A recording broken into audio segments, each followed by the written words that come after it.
the National Guard to help in the state's response to the coronavirus pandemic. Q13's Brandy Cruz joining us live. And Brandy, this isn't the martial law scenario that some folks have been worried about. Yeah, I mean, there's so many rumors early on in this about the Guard coming in and shutting down the state and, out there controlling people's movements. That is just not the reality at all of what's going to happen here. In fact, let me show you what the National Guard is doing in Arizona, just to ease your mind a little bit.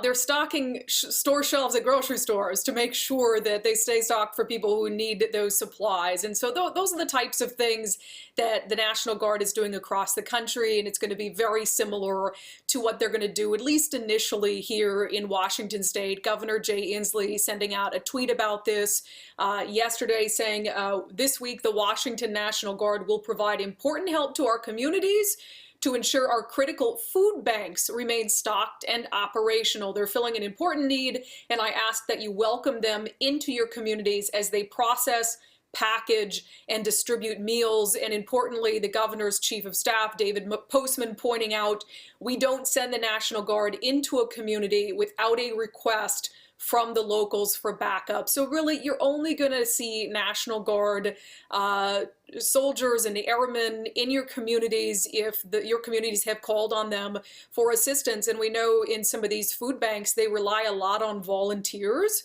and those volunteers often tend to be elderly. And so certainly they're a population that's at higher risk for serious illness if they contract COVID-19. So if you're going to get some of these younger National Guard soldiers and airmen in there to assist in those efforts, and really think about some of the other things. Keep in mind, these are citizen soldiers, and they have helped our state during some other challenges. We think about, the wildfire season when our National Guard is called in to help, and also just back in 2019, if you remember that severe storm that we had, I was out with the Washington National Guard while soldiers were in East King County trying to help out folks who were impacted by that storm. And so, despite online rumors, these are really the types of things that the Washington National Guard does when they're called on. So let me give you just a little bit of information quickly, Bill, on what communities might see some of these troops. So initially, Pierce County, the Nourish Food Bank in Pierce County is going to be helped out